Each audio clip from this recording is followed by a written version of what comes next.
Mombasa, Kenya, a city by the Indian Ocean whose strategic location has seen many such as the Arabs, Portuguese, and British come and go for various reasons since the 14th century.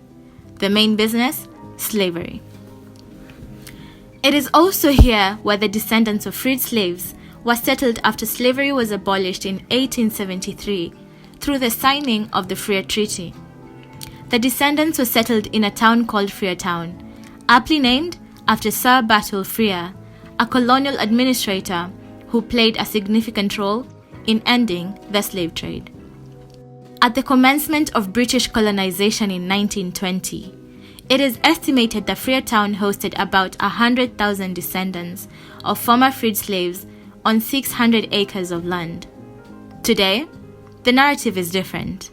There are about 5,000 families who are direct descendants of former freed slaves who reside in the area, but they occupy a mere 50 acres out of the original 600 that was set aside by the British colonialists for the former freed slaves. A vast majority of the former freed slave descendants have been assimilated by larger neighboring ethnic communities such as the Mijikenda and the Swahilis, and subsequently losing their cultural heritage and identity. As a minority, the Freetownians risk a potential danger of becoming extinct as they are not legally recognized as part of the 43 Kenyan tribes, hence the denotation, the 44th Forgotten Tribe of Kenya.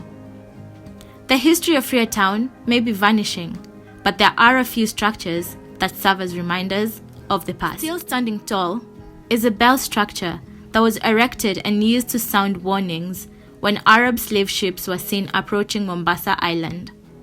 Another one is a St. Emmanuel Anglican Church that was built by the freed slaves.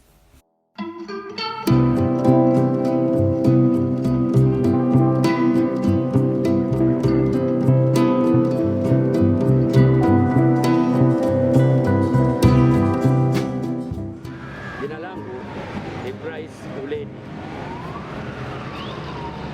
Ni mzaliwa wa frereTown. This is Mr. Price Uledi. He was born and raised in frereTown, and he is the community chairman. He is 75 years old. The bell structure behind him was used between 1845 to 1850 by his great-grandparents when they were settled in frereTown.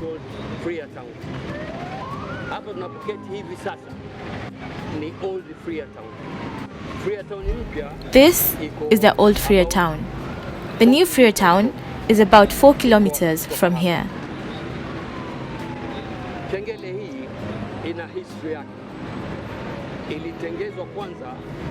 This bell has its history. It was constructed before the old frereTown church. The bell served a few purposes. The first one was to wake the people up to go to church and school.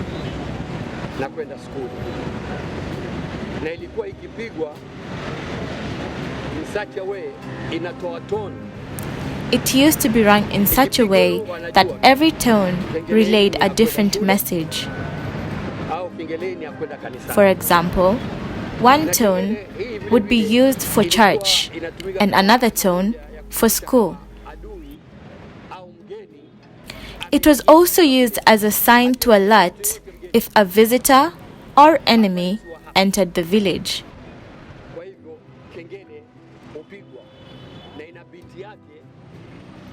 It also had its own tone that alerted the village elders of possible Arab attacks to take them back as slaves.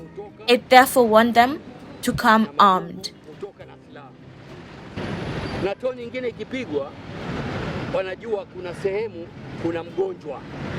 Another tone of the bell signified in the village that there was a sick person who needed medical attention.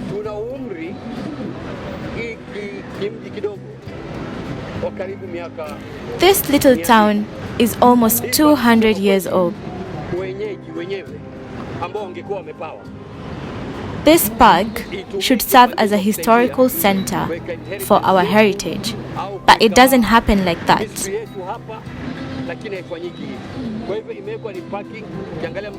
We can put a monument to detail the history of frereTown and maybe have a little fee that benefits the community. Anybody who wants to know the history of frereTown can come here and learn about it.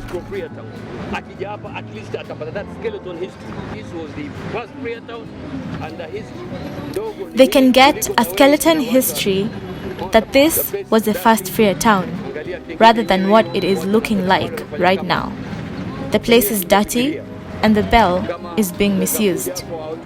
So we should come together and think if we can come to an agreement to upgrade and know how the community can benefit and preserve our history.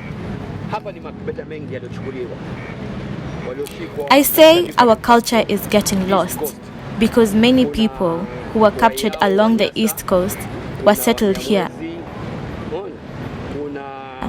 The Yao people, Nyasa, Nyamwezi, and even people from Mozambique. The white colonizers, however, refused our culture, and we had to follow their culture. Our great-grandparents were not allowed to speak their language, only English and Kiswahili. So, their cultures got lost.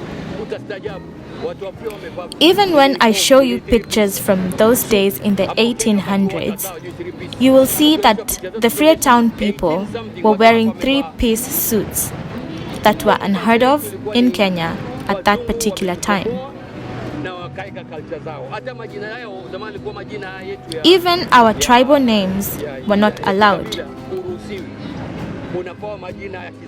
We were given white names until the 60s during the independence. Then we had to enroll in school with our tribal names. Otherwise, my name was Price Haywood. Majina yalikuwa ni haya matupu ya kizungu.